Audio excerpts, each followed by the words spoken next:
Dietrich.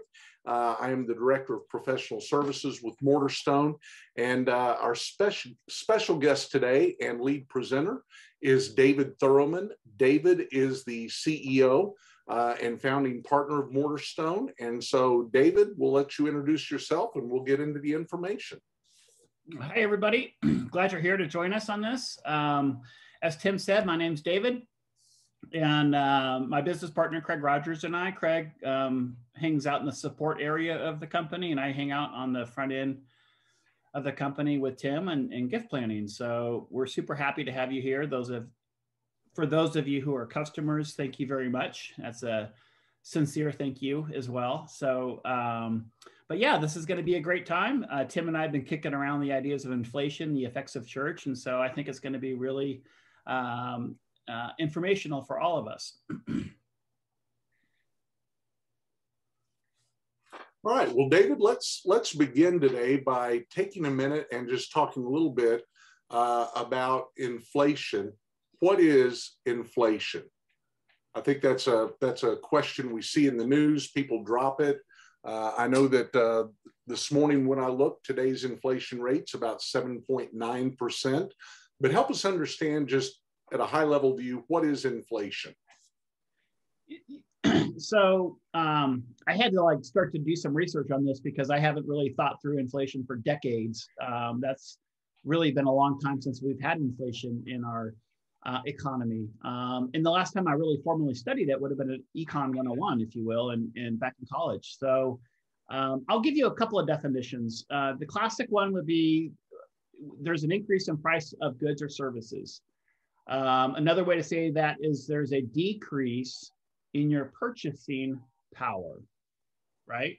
So when you start to see what you just rattled off, 7.9%, that's probably a inflation number more pegged towards the retail front, which is commonly known as the Consumer Price Index, CPI. And so what you then want to offset against, once you start to understand that, is, hey, our wages, are they on track, or are they leading or lagging that of the cost or the price of traditional goods? And so therein lies, if it's not, that means inflation is going to start to pinch, if you will. For those of us who are in different seasons of our life, it might not be as impactful. So that's just a good classic definition of inflation. The increase of price of goods or services, or a decrease in your purchasing power. Okay, so how does inflation work? We'll see this on the next slide. Explain to us how it actually impacts what's going on. So, good question, obviously. Two ways to impact it, or what creates it, for lack of a better word. What's the cost to produce a product or service, number one? And then what's the demand for it? And so what we have going on in our quote unquote economy is both. We have a pimped up labor market brought on by some things in our world that we hadn't seen with COVID. So we have a tight labor market. And then we also have a increase, if you will, with a higher demand than supply of things like gas, fuel. So that pushes up, when you think about fuel, I'll just camp out there for a second. It touches every part of our economy, petroleum, if you will. And so it impacts our food prices. It impacts goods produced, the cars we drive, everything. And so there is a supply and demand issue at work there. And then you also have, wage inflation. So you have prices going up, you have wages going up. And since now you move into that massive 7.9% inflation index that we haven't seen for, again, decades. So that's a little bit about how it works. Okay, good. So for our purposes today, we at Mortarstone try to serve the church to help them with their stewardship and with their major gift ministry. So how does inflation then begin to impact giving? We can see this obviously when we go to the gas pump or the grocery store, but as church leaders, how does this begin to impact how we think about stewardship ministry, generosity ministry in our local church? Yeah, so in Morterstone, we look at giving bands to better understand the composition of our giving, number one. And so when you start to think about that lower level giver, bands 1 and 2, they're usually giving what's left over, if that makes sense. They're not making giving a priority in their life as a rule. I mean, some might, but as a rule, they're giving what's left over. And that's the lower socioeconomic strata of our church. So when you think about how is it going to impact them, quite simply put, they're not going to have anything left over, or very little. And so, so when it comes to their giving, which is, if it's an afterthought, if giving and generosity is not one of your tenets of your church, one of the ethos pieces of your church, then you're going to see not only a reduction in those average gifts from those groups, but then you're also probably going to see an uptick in benevolence. So what does that start to look like? So that's the first thing right out of the gate. Inflation is going to impact two groups of people harder. It's going to impact those that are 35 and younger, who are technically unskilled people, and it's going to infect those that are basically living on fixed income, so the older or elderly. That's the two biggest impacts. Lower socioeconomic levels of people tend to spend more money on food and fuel, the two F's, if you will, and that's directly impactful for their bottom line. So let me talk a little bit about home ownership, owners versus renters, being that that's the title of this slide. I apologize if I missed your question, Tim. Home ownership, or should I say real assets, act as a inflation hedge, for lack of a better words. They, when you own real estate, you're going to be a direct benefactor of increasing prices. If you own assets in the stock market, company profits tend to go up when it's inflationary. And so as a result, stock prices will go up. And so those that are going to be least impacted are those that are going to be owning their lifestyle versus those that are renting their lifestyle. Statistically speaking, 80% of those in their 60s own their own home. Comparatively, 30% of those in their 30s own their own home. So again, and you can look at this as an age overlay and say, okay, who are the people that we're technically serving and what's going to be the outcome? Oh, that last one. The same could be said for those that rent their cars. I know back in the, I guess it was like late 80s, early 90s, when leasing became commonplace for people. Whereas normally leasing would be kind of reserved for the business owner who wanted to get into a vehicle, use it, and then turn it back in because they didn't want the maintenance on it. That pendulum has swung heavily to where most people lease their vehicles versus own them. And as a consequence, you're basically borrowing a depreciating asset at that point. So, well, you raise a really interesting point here, David. For example, when I was 23 years old, I had a wife, I had a mortgage, and I had a baby on the way. Okay, so you know, the first thing I tried to do, and this is what my parents taught me to build wealth, was to buy a home and to invest in a home. Yeah. Yet I have a son who is in his early 30s, lives in California. He's married. He has a baby on the way, and he pays about $600 a month more to rent a home than I actually pay in a mortgage. So talk to us a little bit about the capacity or the ability of those under the age of 35 to actually try to build wealth and get ahead. Yeah. Well, my first counsel to you, Tim, as my pastor, resident pastor at our company, tell your son to move out of California, because where he's living, And I don't mean that as a dig on California. I mean that merely because home ownership prices in California, and that goes for both coasts, is extraordinarily high. And so you can't hardly own a home, a decent home in California for less than $700,000 in some of the higher populated areas. And that's crazy. That's like doubled in the last 3 to 5 years. And so housing cost is extraordinarily high. So what do you do about that? And that's a very valid question. I live in Reno, Nevada, and we happen to be the recipients of a lot of Californians exiting Northern California, the Bay Area. And they're exiting for several reasons: taxes, political climate, fill in the blank. We just happen to be the benefactor of a lot of people, which in turn has pushed our housing prices up. So in 5 years, we've seen basically a doubling of housing in my little town of Reno, Nevada, where the median home price is $600,000, which is probably higher than that now. But the moral of that story is there's going to be a twofold effect. The Fed, which controls interest rates, which is one of the arrows in their quiver to control inflation, they have to raise interest rates. And so what is that going to do to the average person buying a house with a mortgage? It's going to drive up cost. So your affordability index just got further hammered by the Fed, who's going to increase interest rates to finance that asset, for lack of a better word. And so what can you do about it? Well, for starters, you cannot be a renter. Those that are rent, the single biggest wealth creation in our world, in our country specifically, has been ownership of real estate.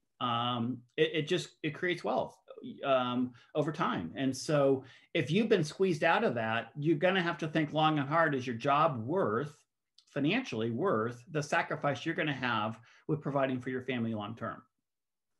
And I was talking actually with a church of ours. It happens to be in a very affluent area of Scottsdale, Arizona. And they're saying, hey, how can we help our staff purchase a home because they've been priced out of the market? So historically, and this won't be a newsflash for everyone on the call, historically, churches have not been on the high end of the pay scale. And so what then happens to their employees at that level? It's even exponentially felt as it starts to trickle down, for lack of a better word. So you're going to have effects of givers and staff who feel less rich, and rightfully so, they are. So a nugget, for lack of a better word, is know your math, know your data. That's obviously a common theme here at our company, but your son has to really look at what's the value of that job as it relates to his ability to get ahead. And if that is being diminished, then people have to think about that as a bigger picture versus just, hey, I want to live here because I like the climate. Okay, so that helps us understand something about the impact and the capacity of the younger demographic and their ability to give, and basically the idea that, they're giving, out of their leftovers or their margin. And if they don't have any margin, then that's a problem. And we see that problem in our churches that we work with, compounded because, churches today are really targeting that demographic. Mm-hmm. So it's interesting that, this is perhaps the generation with the fewest resources, yet this is where we're really driving our targeted ministry to try to reach, which leads us to our next question, which is, so how does this impact the giving on the flip side of the elderly or the older demographic within our church, those who live on a fixed income? How does this impact them? Yeah, so as a rule, when you're living on fixed income, any adjustment, your cost of living adjustments are lagging that of inflation, and so that really creates a pinch point. Because that's not going to be a leader, if you will. It's going to be a laggard. In fact, I was looking at what is the cost of living increase for those living on Social Security for 2022. It's forecast to be 5.9%. And Tim, you just alluded to the fact that inflation is actually running closer to 8%. So they're already behind the curve. And so what does that look like with a true inflation index as it starts to play out?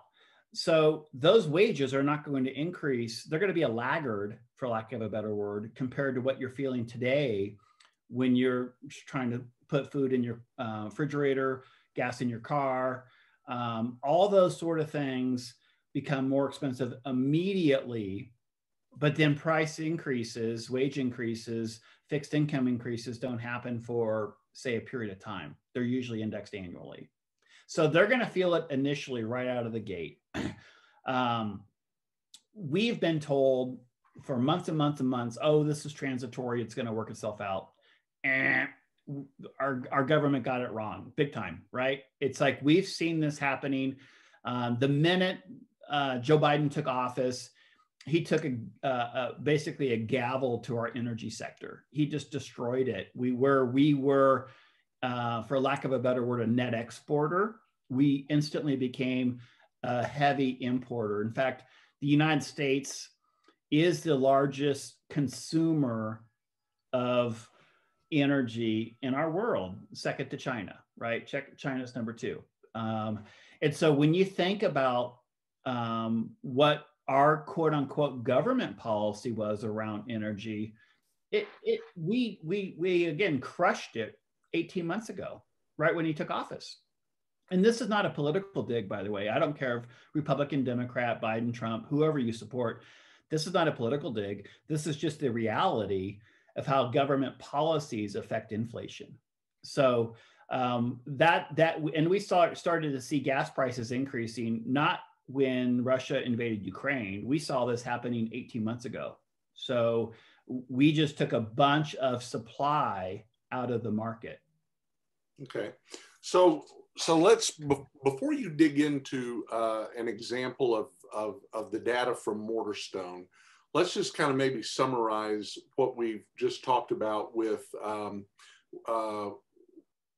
it affects givers from the different age bands on the next slide, and maybe kind of make this a little more anecdotal. So for example, the lower bands have less bandwidth to be able to give. They have less margin. I was texting my daughter this morning. She's 26 years old, lives in Kansas City, Missouri. And I asked her what the impact of inflation was on her. And she admitted some frustration, and she follows the Dave Ramsey principles. She took a second job to get rid of her student loan debt. Her student loan debt, thankfully, has been eliminated, but still there's that idea of, I no longer drive to work, I now walk. I no longer eat out. Instead of shopping for groceries at the local chain, I now am going to the discounted grocery stores, different things like that. She went on to talk about how she does all of her own meal prepping, and how she's really coming down to, as a single person living in an apartment with 2 other people, she's still spending over $100 a month or a week for groceries. And it's just really, really difficult. And there's a frustration level there, because on one hand, she feels like she did everything right. But on the other hand, she feels like I can't get ahead. You know, it still feels like that carrot is elusive for her. When I asked her about her friends who still have student loan debt, she said if it weren't for the government deferral on student loan payments, they wouldn't be able to make it. And that was a really remarkable thing, that her friends were kind of living in this paycheck to paycheck existence. At the same time, not being able to, they wouldn't be able to pay their student loan bills, so to speak, if they did come through. On the other hand, we have, an example that we'll call Ethel, who is in her late 70s, who in her church is a band 1 giver, which is someone who gives, a recordable gift under $200, who at the same time left a testamentary gift to her church of her home, which is valued at over $400,000. Help us understand how someone who gives less than $200 a year can then turn around and leave a bequest of her home to the church. That doesn't make sense to me, that someone who doesn't really give anything, you know, maybe $2 a week, is now giving a $400,000 asset. Yeah. Man, that's a lot there, Tim. So we have a lot of data, giving data, obviously, on churches, and we don't know the budgets of churches, but we do know the composition of their income, for lack of a better word. And what we see on our side of the fence is you see a compression of giving, even though your giving is going up for many of our church customers and going up strong, it's going up on the backs of a few, not the many. And so that's going to start to then really start to trickle into, hey, how long is that going to be sustainable? And that's a question mark you as church leaders need to be asking yourself. Is our giving increase sustainable? Because the two metrics that just about every church that I've ever been a part of and have worked with, the two things they hold dear to them is what is our AWA and what's our giving? So what's our average week in attendance and what's our giving? And if those are two up and to the right, we pat ourselves in the back as saying we must be doing okay. And now COVID's disrupted attendance, and you have the high capacity people stepping in the gap with what would be traditionally funded by the masses. And so those are two things that you need to be thinking about as church leaders, is what is our church funding? What's the dependency of our church funding look like from an older demographic? And if you don't understand that, we need to help you understand that, because that's a real risk as it relates to, the storehouse principle, if you will. And so when we think about generosity, we think the single biggest opportunity for our churches is to go after those with assets. And that's akin to what higher education, health and human services, basically the large nonprofits that are doing really well, insert Harvard with a $40+ billion endowment. What have they done differently than what churches have done? Well, churches have asked for an income-based gift known as the tithe. Statistically, the church is not full of tithers, whereas our peers, our counterparts, are asking for people to give assets. So insert Ethel probably struggles to give on her fixed income, but she has enough assets that when she passes, she can safely transfer her house. And that could be an IRA just as easily as a house, but she can easily transfer her house as in testament at her death to the church. And so we then can look at what we call an actuary table. You know, what's the mortality tables look like, and when can the church reasonably expect that gift? Well, Ethel's in her 80s, and so that's not a gift that's going to happen in 30 years, although it could. That gift's probably going to happen in our lifetime, for lack of a better word. And so when we start to think about what's the biggest opportunity for us as church leaders, we got to think about how we start teaching to give from assets, not just income, number one. Number two, how do we structure those gifts? Where do they come in? How does it benefit current ministry needs? So waiting for Ethel or praying Ethel passes away is not going to help the current needs. So then we have to take Ethel and move her from what we call a testamentary gift to a split interest gift. What can she give and still retain an income benefit from that gift today? And then there's the outright gift, which is what a lot of our people are able to do once they start thinking more strategic with their giving. So that's a really long impacted question, Tim. But when you drew in that Ethel example, it's like, well, that can go in a lot of different directions. So, well, and I think it's important because this is where creativity comes out in our gift planning, right? And we'll get more of that in a minute. I'm going to ask you a question that's kind of off script, because I think it's important that this is something that we're monitoring in our churches. And that is, do you see churches in, like, say, those 60 and above year old, are those numbers of givers increasing, Or are we starting to see evidence that some of those people who have been faithful givers for a long time, they're starting to age out? Are we seeing anything like that? What's your feel for, that? That's a great question. In that churches don't typically grow with 60 somethings. They grow with 20, 30 somethings, but they're funded by the 60 somethings. And so the effects of COVID have basically diminished that segment, that demographic, more so than the younger demographic. And so what we have seen is churches lose a disproportionate number of 60-year-olds and 70-year-olds versus 20 and 30-year-olds. And those are the givers, for lack of a better word. So you need to know those numbers, and you need to have an active strategy to close the back door, not only on someone that's a low-level giver, but somebody that also is a demographically appropriate giver that is probably managing greater wealth or assets than the average person. Okay, so we'll get back to the slide at hand then, David. Thanks for letting me chase those rabbit trails with you. I think that's very beneficial information. So say I'm a pastor or a staff member, and I'm looking at my monthly P&L. Okay, I'm looking at the statement, and I'm looking at my dashboard on Mortarstone, and I see that the colors are green. It shows that my offerings are 4% over the prior period. Okay, I'm showing a 4% increase, say, for example. Should I feel good about that, or should I be a little nervous? And how does inflation impact the way that I interpret the bottom line? Yeah, well, conventional wisdom is anything's up and to the right is good, right?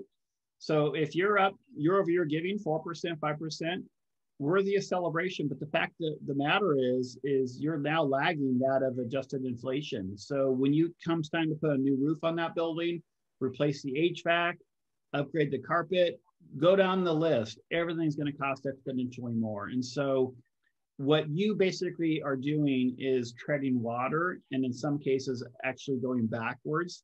In the example you just gave, you're up 4%, but you're probably lagging that of 3 to 4% based on actual cost to operate the church. You just haven't felt it yet. But your staffing costs are going to be adjusted. Mortgage interest rates, if you're carrying any debt, that's going to be going up. All those factors start to weigh in now with the cost of doing ministry. And I think one of the things that causes us to want to pay attention to that is the fact that fixed expenses or overhead, that's not something you can defer. If I get the power bill from the electric company, I can't look at them and say, I'm only going to pay you a portion of this bill. They're going to expect every kilowatt hour to be paid. So what really suffers then is our ministry and our programming, because that's for lack of a better phrasing, that's where the discretionary spending is.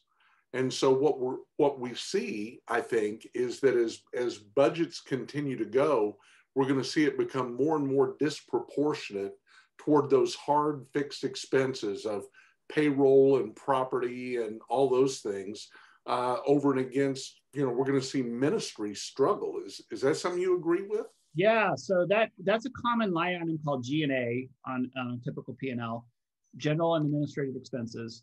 That number is disproportionately high to any non-faith nonprofit. Like the church runs higher anyway, because their mission is largely different. But that number is absolutely going to increase, which, as you alluded to, will in essence cut into or affect missions. And so what does that then start to look like for the church to be externally focused, right, versus internal, right? So then you're going to have a more challenging time reaching new people if you cut out programs, ministry programs. So there's going to be more long-term effects to this if we don't start to forward think that. And something that you mentioned, most churches that we work with, and this is going to be something that may be a foreign word to you, most churches don't have what we call as a case for support. They have a mission statement. They have their vision of where they want to go. That's not a case for support. Why would you support Habitat for Humanity versus the local church as an example? And Habitat for Humanity can clearly articulate the problem they're trying to solve, the amount of money they need to do it, and how you can participate. The church teaches just a theological underpinnings of why you should give, and then trust them to do something with it. So when you start talking about those missions funds, how do you start to endow those, for lack of a better word, to ensure that those ministries don't go away tomorrow because of the effects today? And so that's really something that we should be thinking through is, what is the 3 or 4 tenets of our church? What are the things that we want to safeguard against in the future? How do we start to do that today? And that's where you would insert gift planning. That's where you insert a major gift, a major planned gift that can be protected and used for the donor's intent, the giver's intent to tomorrow, but it could be given today. And so those are some strategies that churches have to be thinking through is, hey, why does Harvard have a $40 billion endowment and we don't have technically anything? And by the way, I'm not a huge endowment fan because I think we need to put money into the ministry today. But there's also some key principles of putting something in the storehouse for tomorrow. Absolutely. Absolutely. Well, David, for the sake of time, we've already talked about this next slide. So let's go right into the data. And why don't you take a minute and just kind of show, obviously, our customers and maybe those who aren't customers are curious because we keep talking about the software and where we find this data. Why don't you show us a little bit about some of the metrics that we need to be looking at in Mortarstone to help us develop good strategy for what we need to prepare for and resource for tomorrow? Yeah, that's good. So let me pull up what we call as a demo account. And demo accounts technically are not dynamic. So just bear with me, church, because some of this might be outdated, and that's okay because I'm going to share principles versus anything. So can you guys see my screen okay? Yeah, absolutely. I did it right. Let me get rid of this little advertisement. All right, I'm looking at just a demo account, and it's looks like it was last updated around November, so it's not dynamic. It has been mixed, but the first thing that I would want to look at if I were using Mortarstone is I would want to understand, okay, what's my composition of my giving? Is it up or down? Straight up. And so this has been a laggard for many churches that have been impacted by COVID. And then what has happened is you've seen a large increase in your average gift. So I would want to better understand, okay, what's my dependency on the few, for lack of a better word? Is it growing or is it declining? And then what's our top of the funnel strategy look like? And that's what we started talking through with these low-level givers. How are they going to be more impacted? I also like to look at this through a demographic, age demographic. And so I go to the health report and immediately go right over my age. And I can say, okay, what's going on with my decile, for lack of a better word, rankings, my segments of all my age demographics. And so I immediately would then go to my 60-somethings and say, okay, how much giving is coming in from the 60-somethings that are quote unquote known age? Roughly in this particular case, about $1 million coming from that 60+ people. And then how many of them do we have? And are we trending up or down? And again, this is sterile, so it doesn't really accurately represent. Most churches will be declining in these two and increasing right here. Just so you know, most churches will be declining right here with the numbers and increasing with the actual giving. So in this particular case, we have roughly 300 people, 300 households, 600 people usually, 300 households that fit our core demographic. And then we also know what they're giving, about, a little over $1 million a year in giving. So we know we have both the quantities and the capacity to start talking with people about giving from assets, not just income. And we know we have affinity, meaning they already have a 10-year established, and we can look at how long they've been giving, but they have a 10-year established with the church. So we can say they love you as evidenced by historical giving. They have capacity as evidenced by the wealth creation in our country. Those that have it are going to be the silent generation and the boomer generation. Statistically, that's where 70% of our wealth is housed. So if you look at the amount of wealth that's going to transfer hands in the next 20 plus years, is to the tune of $60 trillion, which the vast majority of that is segmented or housed with these two generations. So we know we have capacity there. So then it's just figuring out a strategy to go educate those people on how to give. And so that becomes a function of, okay, we know we have the people, we know we have the capacity. What does an ROI look like for us, right? And so then you can start to lose some loose translations to say this amount of giving translates to this amount in planned gifts. And those planned gifts then start to look like end of life, split interest, and outright. Okay.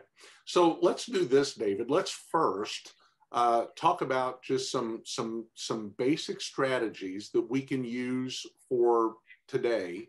And then let's get into the strategies about non-cash giving. Okay. So let's talk about what do we need to be doing to assimilate our new givers, what are some things that we should be doing to address generosity through our assimilation process in the church? So I tell church leaders who buy mortar stone, figure out what you want to do with it.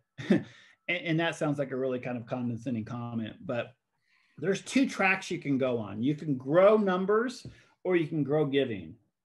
Those are massively big lifts. To grow numbers, that becomes more of an operational component, which is, hey, are we taking a first-time giver and blowing them out the back door, or are they moving to a second-time giver strategy? That is not a generosity strategy, rather that's an assimilation strategy. So when I think about growing the church, I think about either growing the people, the number of people, or the dollars, right?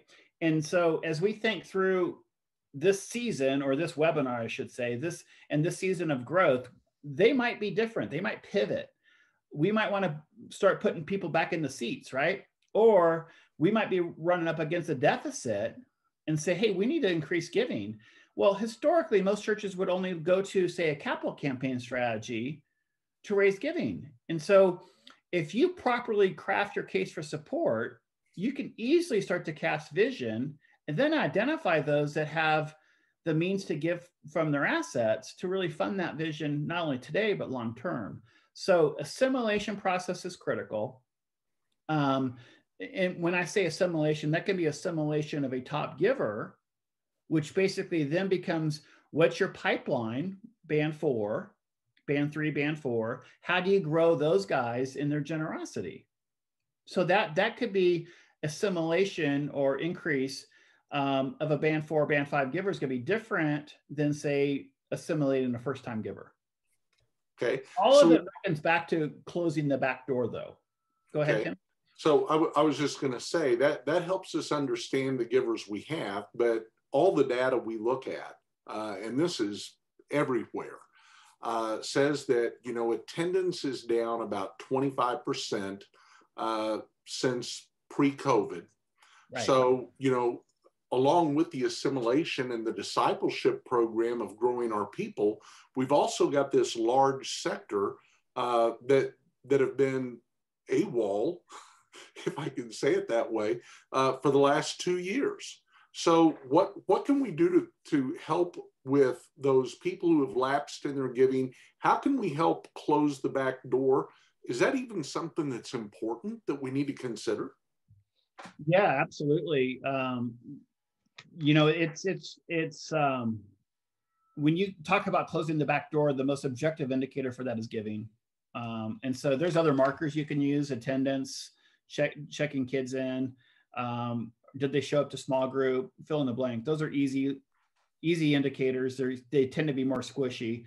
The most black and white one is giving. And so if you're not tracking giving or the lack thereof, the absence of it, then you need to think through how you do that. And that doesn't mean pick up the phone and saying, hey, where's your giving? are you still coming to church? That means, hey, how can we be praying for you? As because that's just largely an indicator the body's still there, but the giving's not. And you flip that to a new giver, they're coming, but they take maybe 3-4 months to give a first gift. So those strategies, it's always cheaper to grow a giver than it is to acquire a giver. So think about that just for a second. From a value proposition standpoint, from a church staffing resource standpoint, because we only have so much time. So where are we going to put those energy or those resources? It's easier to grow a giver in their giving than it is to acquire a brand new one and grow them. So when you're thinking about what problem you're trying to solve, is it attendance or is it generosity? There's clear paths that you should be thinking through to direct that action, if you will. So lapsed givers, financial transparency, financial classes, all those things come into the mix as it relates to growing generosity.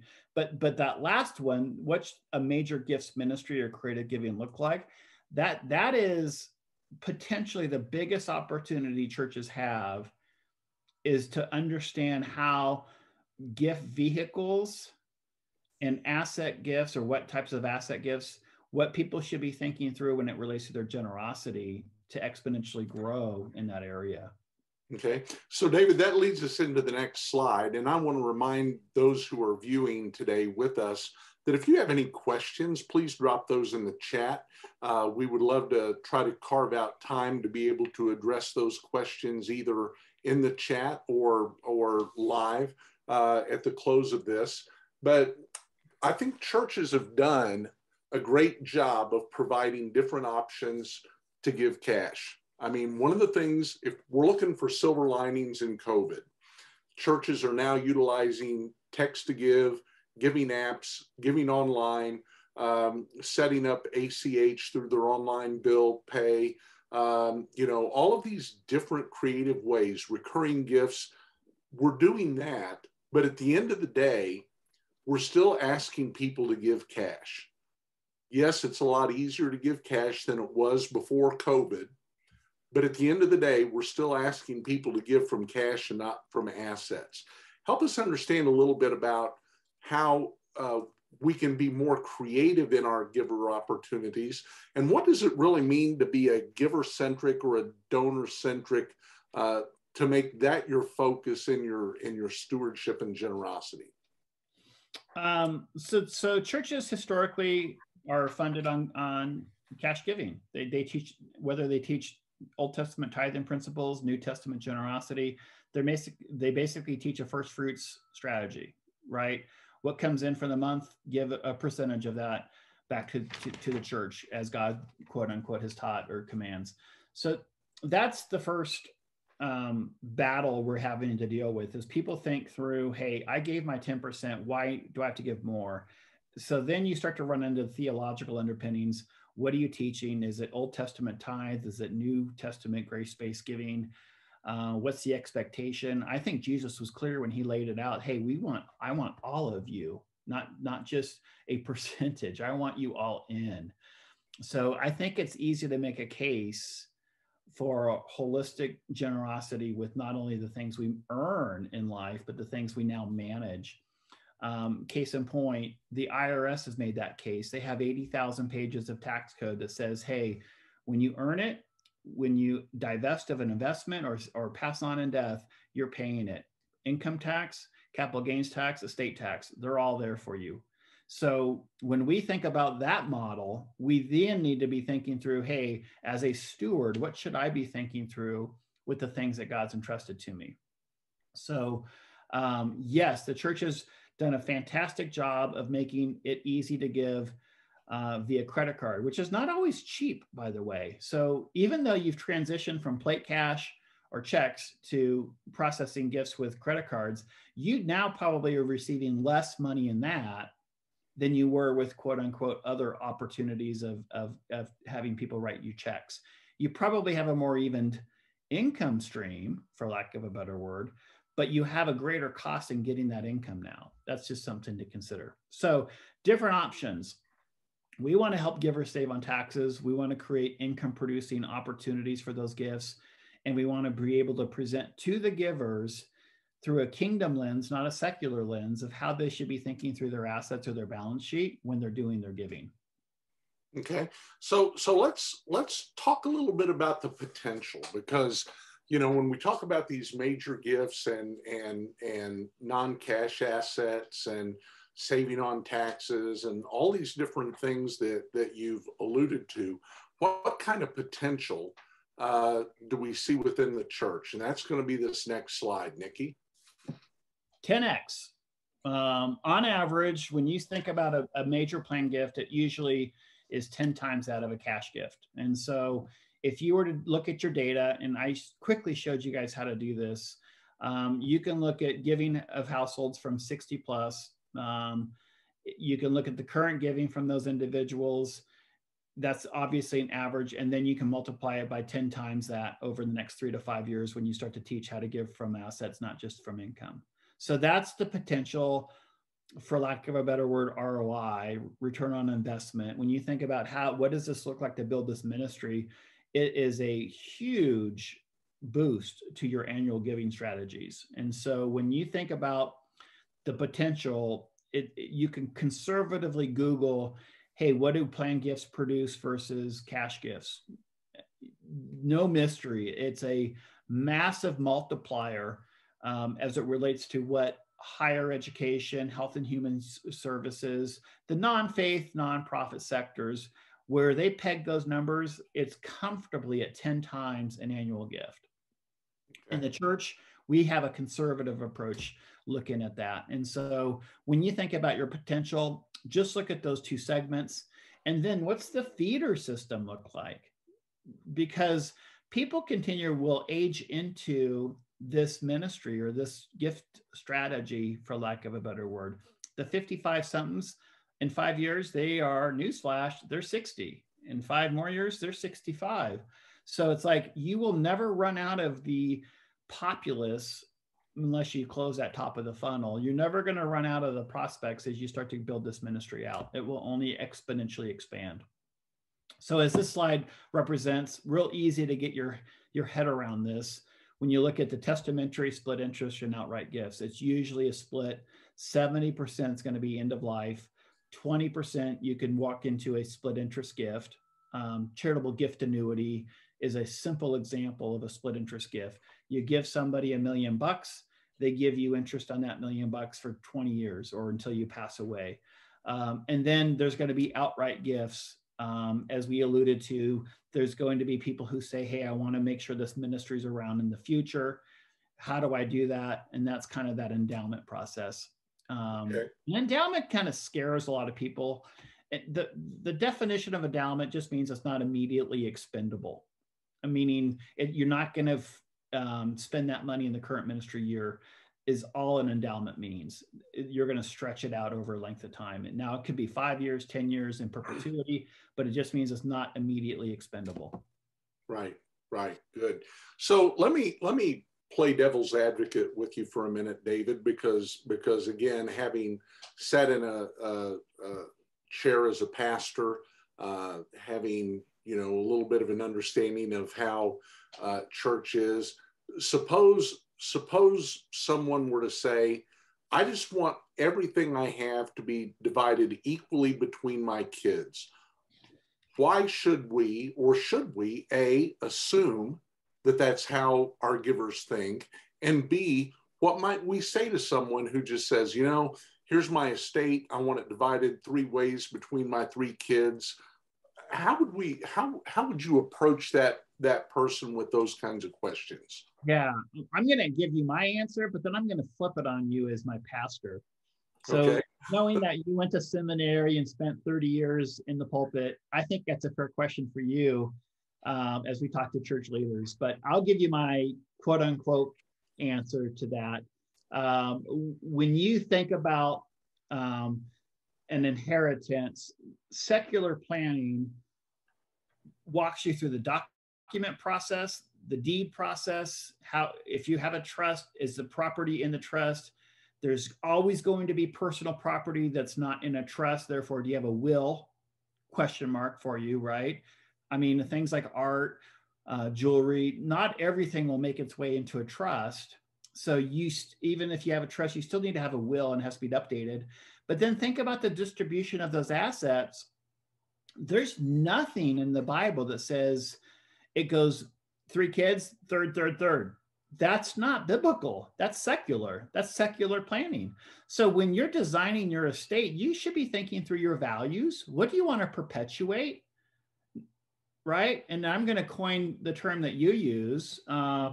There's your values and your valuables, right? So what are you using how are you perpetuating with your values, your valuables? And that doesn't always mean 1/3, 1/3, 1/3. And so on larger estates, now you introduce the all important tax component. And so that's something that now we need to be thinking through as well. And then asset classes. For instance, real estate can transfer through at a much different tax rate than, say, an IRA. So the complexities get really more complex as we start to look at asset classes, as we look at our values. Are they going to perpetuate the things that I cared about? What does generational generosity look like? Those are all things that should be sequenced in. So now let me turn that question back to you, Tim.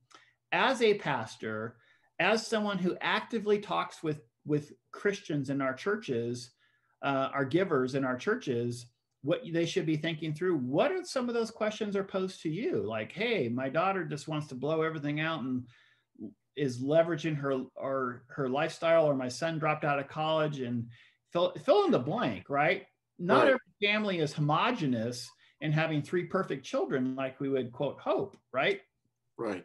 Well, I think what you've said really hits on it, because research shows that financial planners are less likely to pursue charitable causes in estate planning than the people who are planning their estate.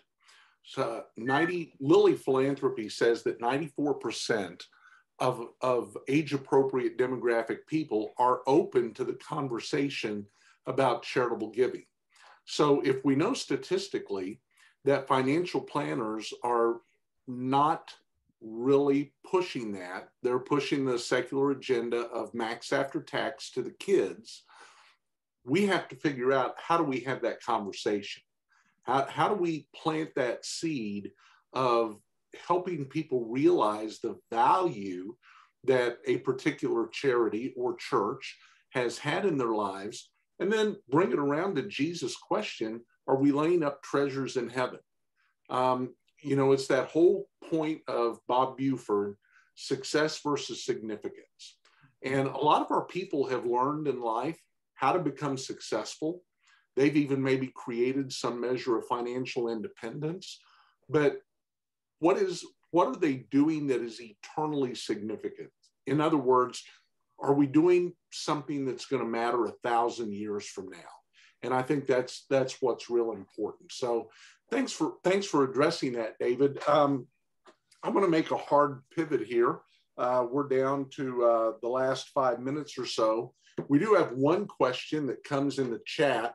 I don't know if you've taken a look at it, but Tammy asks, do you have a sense of how important the metrics on the giving composition and dependencies, for example, is to church boards? Do you hear from them that they are frustrated in not receiving predictive analytics? How would you address that, just from kind of that bifurcation maybe of church staff and church boards, and how do you measure what matters? God Lord, that's like a soapbox of mine. First off, let me give a shout out to Tammy Bunting. She's a CFO. She works with, I think it's Martis, which is a kind of a dashboards budgeting company. But Tammy and I were actually talking about this, because how do you get your church to understand the composition of your giving? And then something that I really struggle with is, if there is a quote giving shortfall, the first thing to do is cut expenses, not try and grow giving. And so that is bizarre to me, in the sense that we should be thinking about how to grow giving, not necessarily how to cut programming. during those things. So in most elder boards, most governing boards, they don't understand the composition of their giving. They just see a top line number. And so that to me is real risky. If I were a CFO, or if I was someone like an XP who was responsible for developing financials, I'd want to show my overseers, my board, hey, this is the risk we have as a church. We have, 55% of our givers are giving 80% of our funding, or whatever that number looks like. And I would start to unpack some deeper elements in my annual reporting. Did you know only 32% of your people give a second gift? That's a true stat, right? And so what should we be measuring?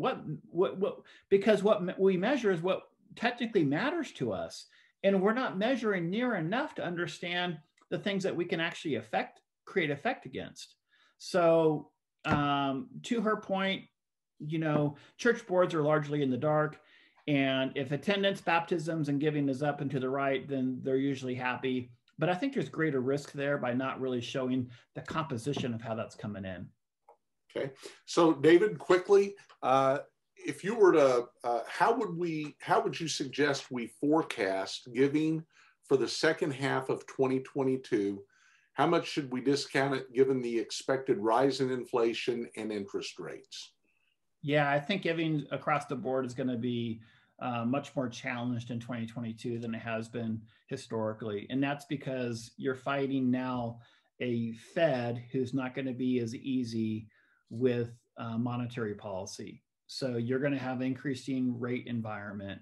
That's going to dampen stocks and appreciation. So housing values are probably going to plateau at some level, maybe even come down, as well as you're going to see stock markets start to rebalance as well, because low interest rate environments are conducive to growth for equities, and that's going to be changing. We haven't seen that forever. So there's going to be some headwinds that we see in 2022 that we haven't seen in 2019 and 2020. And you can't say COVID was a headwind for the church, because largely the demographic that supports the church, they were not fazed by COVID. In fact, they actually benefited from it. So there is going to be some challenges that we haven't seen. That's my prediction as a prognosticator here. My prediction is, and by the way, we can look at philanthropic giving for the last 50 years. It tracks the stock market. So if you start to see the stock market start to plateau and even come down some, make no mistake, your giving will start to do the same thing. Okay. Well, David, I really appreciate your time today. It's been a real pleasure to serve with you on this webinar today. And I know we covered a lot of ground in 60 minutes, but it's really critically important, isn't it? Yeah, it's hugely important. And I think those of you who are on this call, you're leading the church, probably. You're leading the charge. And you have to be like kind of managing by fact, not intuition. So there are some things that we can look at both historically and in the future that's going to help us better understand what the effects are going to be having with our people. Yeah, absolutely. So we're going to wrap this up. Again, thank you for joining us. I want to remind you that Nikki is going to send the webinar recording out later today. I realized we had well over 100 that registered for this webinar, and some of them maybe weren't able to make it due to a conflict, but we're going to send it to everyone. And as a part of that recording, you're also going to get an opportunity to view and to register some in-person events that David and I are going to be doing in late April and throughout the month of May. You can see the schedule there. We're going to be in Orlando, Fresno, California, St. Louis.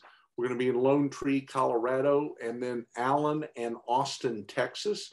Allen's in the Dallas-Fort Worth Metroplex area. So we would love for you to register. We would love to meet you in person and talk more specifically with you about your local context of ministry. And if you register for that event because you have been a part of this webinar, we're going to give you a great discount of 50% off that registration fee. So I hope that you'll take the time to sign up, maybe bring a couple of your colleagues to the live event. We'd love to have you. We'd love to meet you and tell you a little bit more about how Mortarstone can partner with your church to help you not only strengthen your cash giving, but especially to develop a major gifts ministry. On behalf of David and Nikki and everyone at Mortarstone, I want you to know we are for you.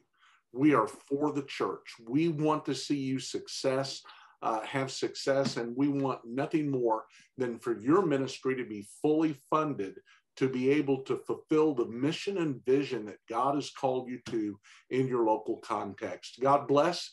Thanks for being here. We'll see you next time. Thanks.